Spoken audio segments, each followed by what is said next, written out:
بسم اللہ الرحمن الرحیم۔ سورہ بقرہ کی آیت نمبر 55 اور 56۔ وَإِذْ قُلْتُمْ يَا مُوسَىٰ لَن نُّؤْمِنَ لَكَ حَتَّىٰ نَرَى اللَّهَ جَهْرَةً فَأَخَذَتْكُمُ الصَّاعِقَةُ وَأَنتُمْ تَنظُرُونَ ثُمَّ بَعَثْنَاكُم مِّن بَعْدِ مَوْتِكُمْ لَعَلَّكُمْ تَشْكُرُونَ۔ ترجمہ کنز العرفان۔ اور یاد کرو جب تم نے کہا اے موسیٰ ہم ہرگز تمہارا یقین نہ کریں گے جب تک اعلانیہ خدا کو نہ دیکھ لیں، تو تمہارے دیکھتے ہی دیکھتے تمہیں کڑک نے پکڑ لیا، پھر تمہاری موت کے بعد ہم نے تمہیں زندہ کیا تاکہ تم شکر ادا کرو۔ لن نؤمن لک، ہم ہرگز تمہارا یقین نہ کریں گے۔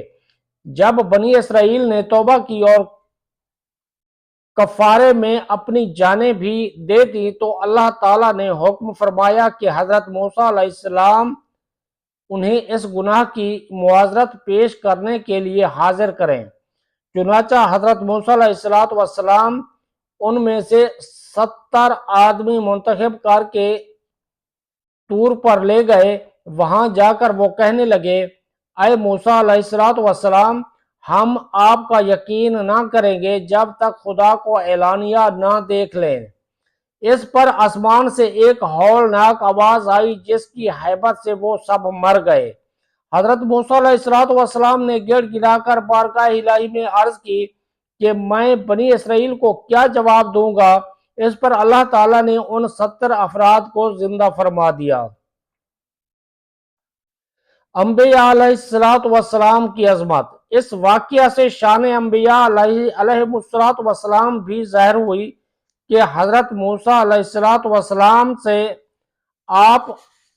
ہم آپ کا یقین نہیں کریں گے کہنے کی شامت میں بنی اسرائیل ہلاک کیے گئے، اور اسی سے حضور پر نور صلی اللہ علیہ وسلم کے زمانے والوں کو آگاہ کیا جاتا ہے کہ انبیاء کرام علیہ السلام کی جناب میں ترک ادب غضب الہی کا باعث ہوتا ہے، لہٰذا اس سے ڈرتے رہیں۔ اس آیت سے یہ بھی معلوم ہوا کہ اللہ تعالیٰ اپنے مقبولان بارگاہ کی دعا سے مردے بھی زندہ فرما دیتا ہے۔